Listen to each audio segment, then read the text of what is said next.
Numbers chapter 20. And the people of Israel, the whole congregation, came into the wilderness of Zin in the first month, and the people stayed in Kadesh. And Miriam died there, and was buried there. Now there was no water for the congregation, and they assembled themselves together against Moses and against Aaron. And the people quarrelled with Moses and said, Would that we had perished when our brothers perished before the Lord. Why have you brought the assembly of the Lord into this wilderness, that we should die here, both we and our cattle? And why have you made us come up out of Egypt to bring us to this evil place? It is no place for grain or figs or vines or pomegranates, and there is no water to drink. Then Moses and Aaron went from the presence of the assembly to the entrance of the tent of meeting, and fell on their faces.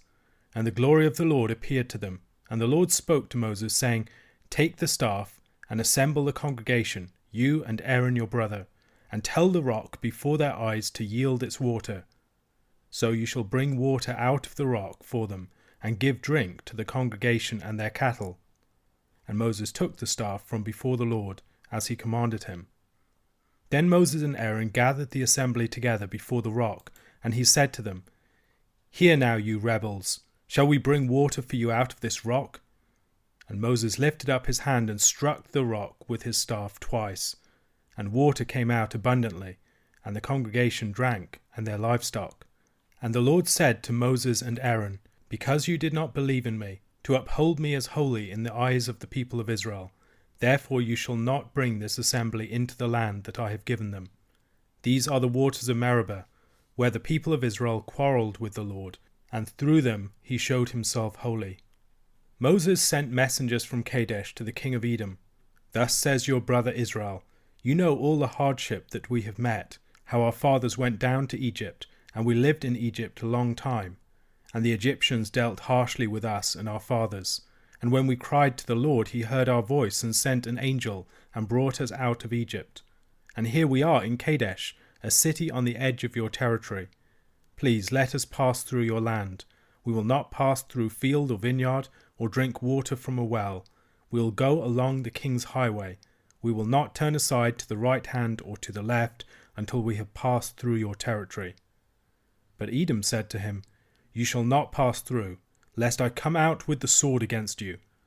And the people of Israel said to him, We will go up by the highway, and if we drink of your water, I and my livestock, then I will pay for it. Let me only pass through on foot, nothing more. But he said, You shall not pass through. And Edom came out against them with a large army and with a strong force. Thus Edom refused to give Israel passage through his territory, so Israel turned away from him. And they journeyed from Kadesh, and the people of Israel, the whole congregation, came to Mount Hor. And the Lord said to Moses and Aaron at Mount Hor, on the border of the land of Edom, Let Aaron be gathered to his people, for he shall not enter the land that I have given to the people of Israel, because you rebelled against my command at the waters of Meribah. Take Aaron and Eleazar his son, and bring them up to Mount Hor, and strip Aaron of his garments, and put them on Eleazar his son, and Aaron shall be gathered to his people, and shall die there. Moses did as the Lord commanded, and they went up Mount Hor in the sight of all the congregation.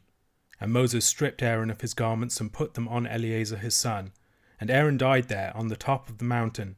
Then Moses and Eleazar came down from the mountain, and when all the congregation saw that Aaron had perished, all the house of Israel wept for Aaron 30 days. Reading Numbers chapter 20, we may not initially appreciate that about 38 years has passed since the preceding narrative sections of the book. Almost an entire generation has perished in the wilderness in the intervening period. The first event that we read of after all this time passes then is the death of Miriam. Miriam was present from the very beginning of the Exodus narrative when Moses was drawn from the water. She was singing after the crossing of the Red Sea, and she has been a leading figure in Israel to this point. And now she dies. Numbers chapter 20 comes after the law of the red heifer in chapter 19, which is one of the more perplexing chapters in the book. It contains a law for cleansing, involving the ashes of a red heifer placed in water, and this water is supposed to be used to cleanse those who have had contact with a dead body. The heifer has to be clean, but it is slaughtered outside of the camp. There's cedar wood and hyssop and scarlet yarn involved, which may be connected with the law of the leprous person in Leviticus chapter 14, where those same elements are found. And it seems to me that these recall elements also of the Passover. The cedar wood connects with the doorpost and the lintel, the scarlet yarn with the blood, the hyssop with the hyssop dipped into the blood. Leprous and corpse-defiled persons are being brought back into the realm of life after being kept outside of the camp, and there's a sort of replaying of the Exodus theme here, which I think accounts for those particular elements.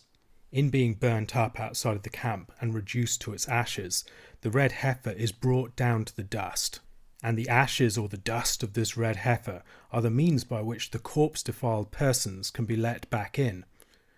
What does the red heifer itself represent?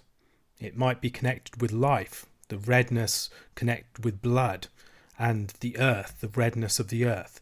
It may be connected with the procreative power of the female of the species. It's a heifer, it's not a bull. And it might represent Israel as well, which I think is one of the most important associations. Hosea chapter 4 verse 16 and 10 verse 11 both make such an association. Those who administer this rite are defiled by it, which seems to be very strange for a purification rite. All of chapter 19 seems very odd. It seems to be an unusual law that's very arbitrary and strange.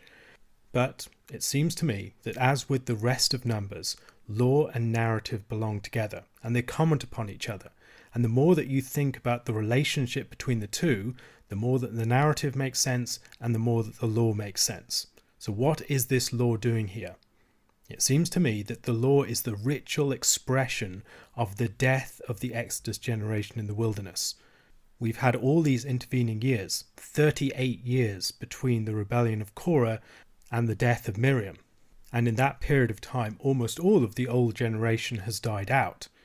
And in this chapter, Miriam dies, Aaron dies, and Moses is told that he will die before he enters into the land.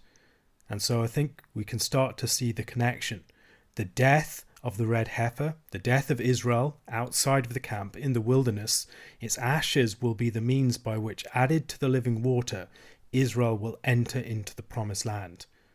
The deaths of Miriam, Aaron, and Moses, then, are not just the ends of their lives. They're the beginning of something new. They affect a transition. In the same way as the ashes of the red heifer allow with the water the person to be cleansed and to enter back into the camp, so Israel, cleansed by the death of these leaders, will be able to make the transition from the realm outside of the camp, being in the wilderness, into the promised land. Immediately after Miriam's death, there is a water crisis. There were previously water crises in Exodus chapter 15 and 17, at Marah and then at Massah and Meribah. This place will be named Meribah too, connecting it with that earlier location, even though it is a different place. Miriam, in her story, is connected with the provision of water. From Exodus chapter 2 onwards, she's the one who's present as Moses is delivered out of the water, and she is the one who provides her mother as a wet nurse for Moses, someone from whom he can have drink. Water for Israel is provided after they are delivered from the Red Sea, and there are a number of plays upon Miriam's name at that point too. The way that the water is cut off immediately after Miriam's death again creates an association that many people have commented upon.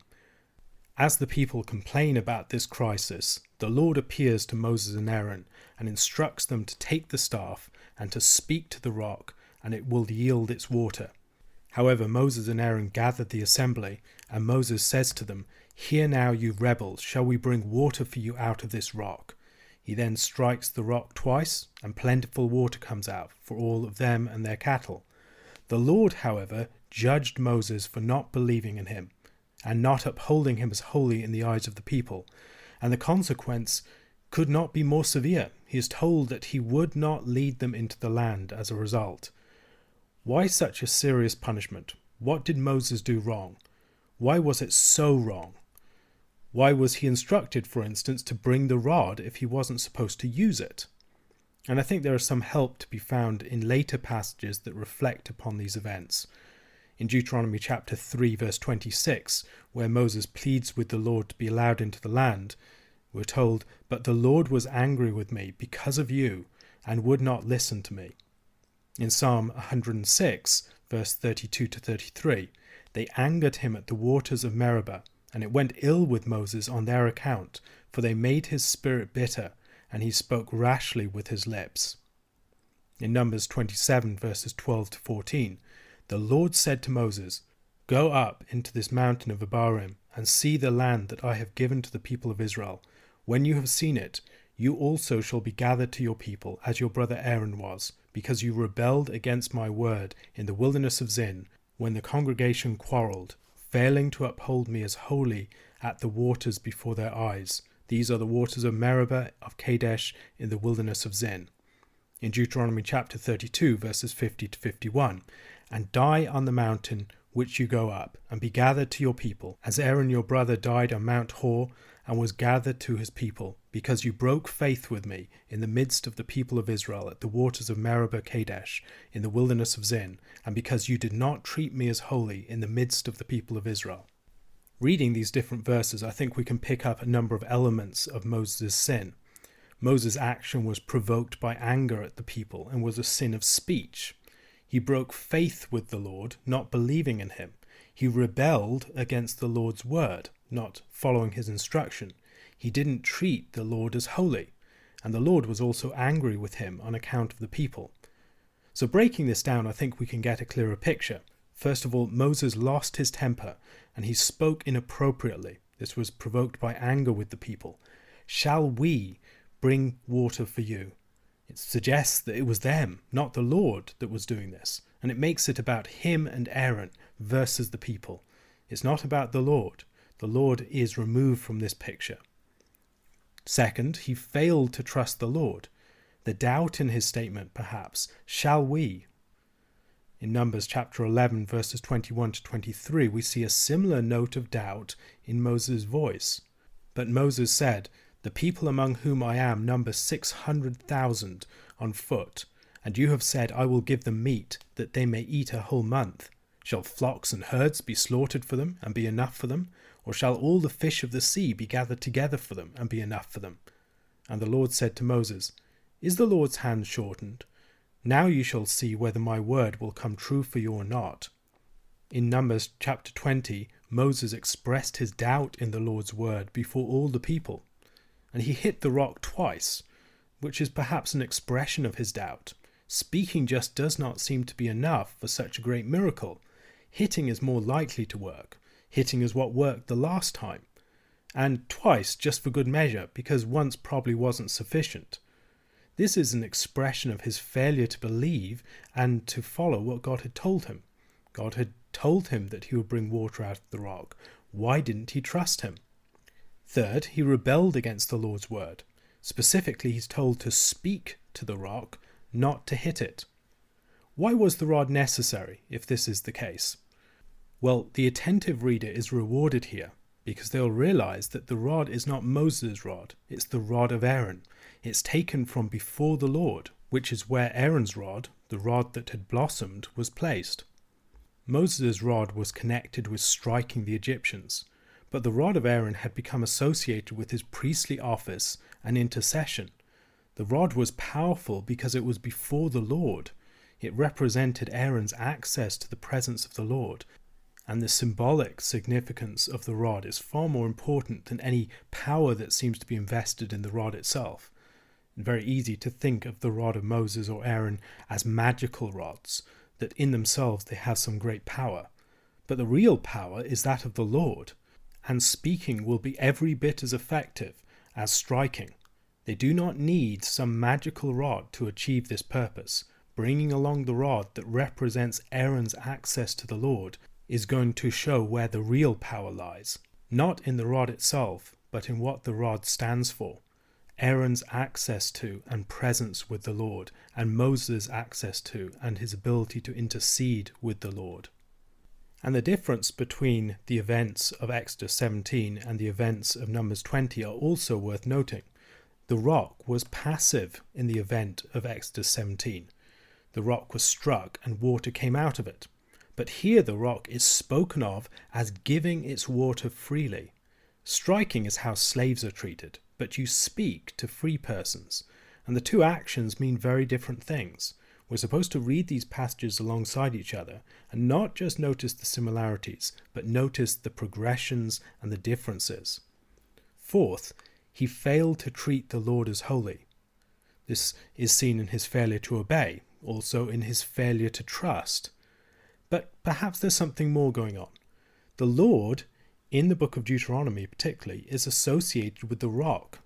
In Deuteronomy chapter 20, in the Song of Moses, we see this on numerous occasions, that the Lord is associated with the rock. He's personified as the rock. The Lord stands before Moses on the rock in Exodus chapter 17 when Moses is instructed to strike it. The people were almost ready to stone Moses in that chapter, but the Lord was struck so that the people would be given something to drink. But here, however, the rock just needs to be petitioned. The rock is a physical object, but also stands for God's provision for his people. The Lord had once submitted to being struck by a people who reasoned as slaves with the logic of force, people who had to be struck in order to do something, or people who had to strike in order to get a message across. And here, that logic of force is supposed to be replaced by a pattern of free address and intercession. The Lord now wishes Moses and Aaron to demonstrate that the rock, as a servant and a representation of the Lord, will freely give of its water to them, if only they ask. Fifth, and finally, the Lord is angry with Moses and Aaron on account of the people. Now, why is that? To this point, Moses has largely stood apart from all of the Israelites, marked out by his faithfulness. On account of this, he has been able to intercede for and intermediate for them when they have sinned. By virtue of Aaron's close association with Moses, Aaron has also been preserved. However, here Moses himself sins in a marked way and manifests the same rot of rebellion that has been working through the whole people in the book of Numbers. He is now associated with the people in that trait for which they are being excluded from the land, and he, as their leader and model, has much less latitude granted to him for forgiveness. He has to model faithfulness to an unfaithful people, and when he fails to do that, the consequences are quite severe. What else might be going on here? Well, Moses has just been bereaved. He's lost his older sister Miriam, and it doesn't seem that they've had proper time to mourn her because the water crisis has immediately struck. There's no mention of the time of mourning that we have at the end of the chapter for Aaron. And the people are quarrelling with him again. At this point it becomes personal for him. He's lost one of the closest people to him, the oldest sister who had helped to deliver him as an infant, the leader of the women who had assisted him in leading that part of the congregation alongside him. The loss of his sister perhaps leads him to feel isolated and to neglect the presence of the Lord that is with him, feeling more keenly the opposition of the people.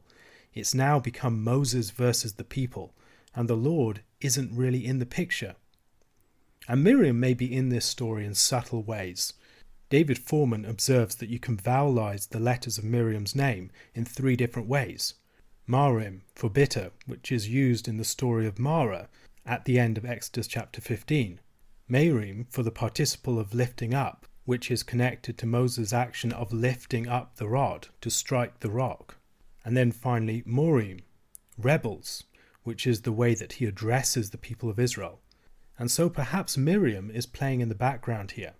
Her death is connected with the provision of living water that will provide for a new start for the people of Israel. She's connected with the red heifer of the previous chapter, and the death of that red heifer, the provision of its ashes, and the living water are the means by which people can re-enter the camp of the Lord's presence once they've been excluded because of contact with death. All these people connected with the death of the previous generation, they can enter in as a result of the death of people like Miriam, and the provision of the living water here is supposed to be read against the background of that. Her association with the provision of water and her death just as the water runs out suggests that there are some deeper associations here, and this is something that Jewish commentators have long recognized and commented upon. Israel requests rite of passage through Edom, to go up through the king's highway, not to take anything from the land, but just to have a shorter journey to the destination of the promised land. And Edom, spoken of in the singular, reminds us that Edom and Israel are the brothers Esau and Jacob. They reference the angel that brought them out of Egypt in verse 16. In Exodus chapter 23 verse 20, the angel is described as going ahead of them. Israel is not a warmongering people in relation to its neighbours. They ask for peaceful travel through the land of Edom, but Edom resists and presents a show of strength, and they go another way. They have to go the long way round. They're prevented from going through Edomite territory, and this seems to be one of the ways in which Moses is prevented from entering into the land. This is followed by the death of Aaron, going up Mount Hor and being replaced by his son Eleazar. The death of Aaron is the death of the high priest, and the death of the high priest is also an event of transition. The death of Miriam, as we have seen, is an event of transition, and the death of the high priest also affects a transition. In Numbers chapter 35 verse 32, we have the description of the cities of refuge, and then told what will happen to the manslayer who is in such a city of refuge. And you shall accept no ransom for him who has fled to his city of refuge, that he may return to dwell in the land before the death of the high priest. Israel is going to be released from its wandering in the wilderness, released from its exile from the land, with the death of people like Miriam, with the death of Aaron, and then finally with the death of Moses. There are sacrificial themes here. The death of particular human beings cleanse the land and enable the people to enter in. The death of these three leading characters then, read against the backdrop of the law of the red heifer, helps us to understand this transition, the transition from the generation 2 years after the Exodus to the generation on the borders of the land, about to enter in, and now being cleansed so that they can enter into the land. The death of Aaron cleanses the land then. It wipes clean the slate. And this can help us to understand why Eleazar is important here. Eleazar is mentioned in the previous chapter, in Numbers chapter 19 verses 2 to 4. This is the statute of the law that the Lord has commanded. Tell the people of Israel to bring you a red heifer without defect, in which there is no blemish, and on which a yoke has never come. And you shall give it to Eleazar the priest, and it shall be taken outside the camp and slaughtered before him. And Eleazar the priest shall take some of its blood with his finger and sprinkle some of its blood toward the front of the tent of meeting 7 times. With Eleazar, the baton is handed on to the next generation. He is part of administering this rite of the red heifer. He is one who sees that old generation die.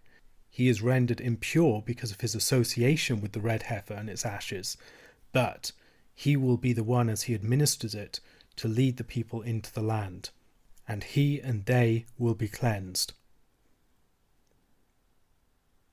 A question to consider. How might the manner of Moses' sin be instructive and cautionary for us in our behaviour? Mark chapter 14 verses 26 to 52. And when they had sung a hymn, they went out to the Mount of Olives. And Jesus said to them, You will all fall away, for it is written, I will strike the shepherd, and the sheep will be scattered. But after I am raised up, I will go before you to Galilee. Peter said to him, Even though they all fall away, I will not. And Jesus said to him, Truly I tell you, this very night, before the rooster crows twice, you will deny me 3 times. But he said emphatically, If I must die with you, I will not deny you. And they all said the same. And they went to a place called Gethsemane, and he said to his disciples, Sit here while I pray. And he took with him Peter and James and John, and began to be greatly distressed and troubled. And he said to them, My soul is very sorrowful, even to death. Remain here and watch. And going a little farther, he fell on the ground and prayed that, if it were possible, the hour might pass from him. And he said, Abba, Father, all things are possible for you. Remove this cup from me. Yet not what I will, but what you will. And he came and found them sleeping, and he said to Peter, Simon, are you asleep? Could you not watch 1 hour? Watch and pray that you may not enter into temptation. The spirit indeed is willing, but the flesh is weak. And again he went away and prayed, saying the same words. And again he came and found them sleeping, for their eyes were very heavy, and they did not know what to answer him. And he came the third time and said to them, Are you still sleeping and taking your rest? It is enough, the hour has come. The Son of Man is betrayed into the hands of sinners. Rise, let us be going. See, my betrayer is at hand. And immediately, while he was still speaking, Judas came, one of the 12, and with him a crowd with swords and clubs, from the chief priests and the scribes and the elders. Now the betrayer had given them a sign, saying, The one I will kiss is the man. Seize him, and lead him away under guard. And when he came, he went up to him at once, and said, Rabbi. And he kissed him. And they laid hands on him and seized him. But one of those who stood by drew his sword, and struck the servant of the high priest, and cut off his ear. And Jesus said to them, Have you come out as against a robber with swords and clubs to capture me?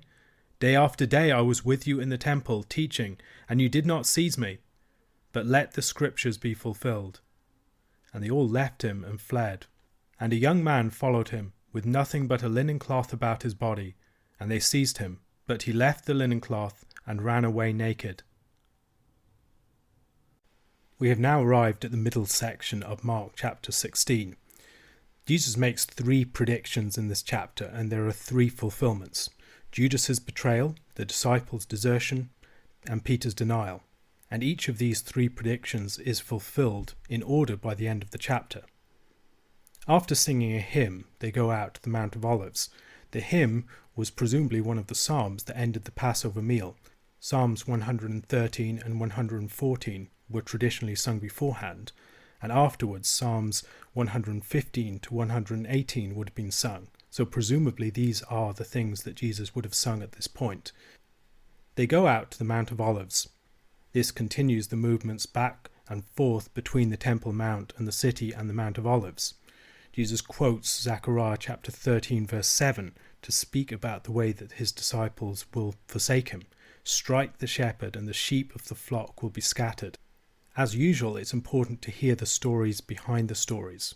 This is another allusion from the one that we've seen in the triumphal entry to Zechariah. The rejected Messiah will be wounded and killed, but the end of Zechariah is one of great deliverance and blessing to the nation and the wider peoples. Perhaps notably, the last chapter of Zechariah begins with key references to the Mount of Olives. Jesus foretells what's going to happen in his disciples' forsaking of him, but he also foretells the resurrection and the fact that he will meet them again in Galilee, returning to where he first called them. The scattered sheep and the struck shepherd will be reunited again. Peter, however, told that they will forsake Christ, has an excessive confidence in his own abilities. He insistently denies that he will deny Christ. Puffed up, he presents himself as the most faithful disciple, and perhaps we should see a connection between the proud crowing cock and Peter himself. In Mark, we're told that the cock will crow twice, and many have seen a contradiction between this and other gospel accounts. I think it's quite natural to think that the other gospel accounts removed one of the references to the crowing of the cock, because one is enough to get the point across. The reference to the cock crowing twice here probably occurs because Mark's source is Peter himself, and Peter has the most vivid memory of the event. However, most cocks that crowed would crow multiple times and would likely be joined by others. It's a rather strange detail to camp out on as a contradiction. Peter is the lead disciple.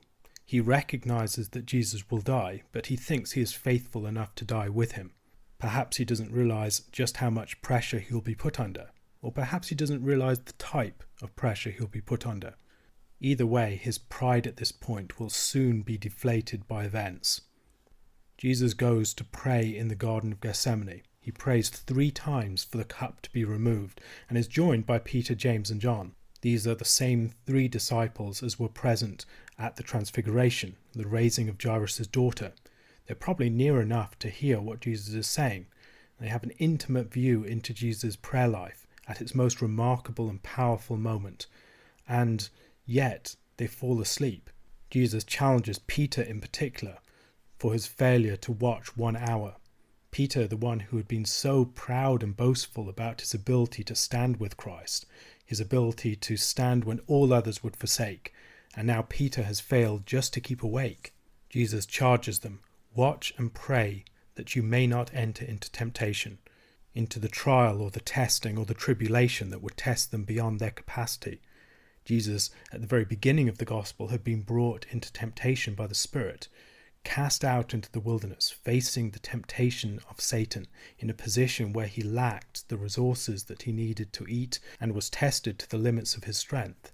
A similar time of trial and testing and tribulation is opening up now, and he will once again face off with Satan himself. And the disciples are on the brink of that moment, and they're falling asleep. They're not prepared. 3 times they are tested, and 3 times they fail, in contrast to Jesus in the wilderness. The spirit is willing, but the flesh is weak. They're zealous, particularly Peter, but they lack the ability to carry it through in practice. And I think Jesus' words here reflect his own struggle. He himself knows what it is to feel temptation, the struggle to persevere with his vocation when his flesh is crying out against what the cross means, against the pain and the agony, and all the other things that the cross represents. If anyone's spirit is willing, Christ is. But if anyone is facing a battle with the flesh and its instinctive desire to avoid suffering and pain and hardship, Christ is facing that struggle. In this, we're seeing a contrast between Christ and his disciples. Christ, who watches and prays as he prepares for the temptation, this testing that he will go through, and the disciples, as the weakness of their flesh overcomes them, and they cannot stand in the hour that they need to stand. Christ is tempted in every way as we are, tempted to fall back, tempted to divert from the path that the Father has set before him, tempted to give up the cup that had been handed to him. But he perseveres. He faces temptation and does not sin. And in this, he provides not only a contrast with us, but also an example to us. After returning the 3rd time, Jesus says, "It is enough. The matter for which he wanted their presence is now settled, and his betrayer is at hand." Judas comes with the mob. We're told he's one of the 12. We know that Judas is one of the 12 already, but it tells us that to underline the point. This is one of his closest friends. He's been betrayed by someone he's invested the last 3 years of his life in. He's been close to this person. He's trusted this person. He's given power to this person to do miracles in his name. This person has witnessed all that Christ has done, and now he's turning against him. And he betrays Christ with a kiss, an act of greeting to single him out from the others. But the cruelty and the wickedness of the betrayal is heightened by the manner in which it occurs. This act of greeting and love and tenderness and friendship is exploited as a means to destroy someone. Betrayal with a kiss might remind us of the story of Joab and Amasa in 2 Samuel chapter 20 verses 9 to 10. One of those who's with Jesus, a bystander, identified as Peter elsewhere, strikes the high priest's servant. And Jesus points out that they could have taken him in the temple. He was teaching there openly by day, and yet here they are, arresting him like some criminal, like some brigand. This, of course, is all part of the plan of the chief priests and the scribes. They wanted to arrest Jesus by stealth because they didn't want the crowd to have notice of it. They wanted this all to go down as quietly and behind the scenes as possible, so that there would not be unrest at the time of the feast. This, however, happens in order that the scriptures might be fulfilled. Christ is numbered with the transgressors, it says in Isaiah chapter 53, and the disciples now all flee. There's a reference here to a young man in a linen garment who was seized but ran away naked. It's rather surprising in the context and a bit comical. None of the other Gospels record this detail, and many different suggestions about the identity of this figure have been put forward. Perhaps it was a disciple of Jesus who witnessed the event, later became a witness to the event, and was known among many in the early church. Others have suggested it was Mark himself. Mark had a house in Jerusalem, which some have identified with the site of the Last Supper, and so maybe he was a witness to this event himself, and he writes himself into his gospel without putting himself in by name. Others have seen some symbolic import here. In Amos chapter 2 verse 16, "He who is stout of heart among the mighty shall flee away naked in that day, declares the Lord. when God judges and this event of crisis comes, people will flee away naked. Perhaps there is some reference here to the previous chapter. Mark chapter 13 verses 15 to 16 reads, "Let the one who is on the housetop not go down, nor enter his house to take anything out, and let the one who is in the field not turn back to take his cloak." Maybe we're supposed to hear the events of the previous chapter being played out in some way here. A question to consider. In the disciples falling asleep in the Garden of Gethsemane, and in the cock crowing bringing Peter to his senses, we should be reminded of the centrality of the charge to be wakeful in the previous chapter. In Mark chapter 13 verses 33 to 37 we read, "Be on guard, keep awake, for you do not know when the time will come. It is like a man going on a journey, when he leaves home and puts his servants in charge, each with his work, and commands the doorkeeper to stay awake. Therefore stay awake, for you do not know when the master of the house will come, in the evening, or at midnight, or when the rooster crows, or in the morning, lest he come suddenly and find you asleep. And what I say to you, I say to all, stay awake." Reading Mark 14 against the backdrop of Mark 13, what parallels do you notice? What do these parallels suggest? And what can they teach us?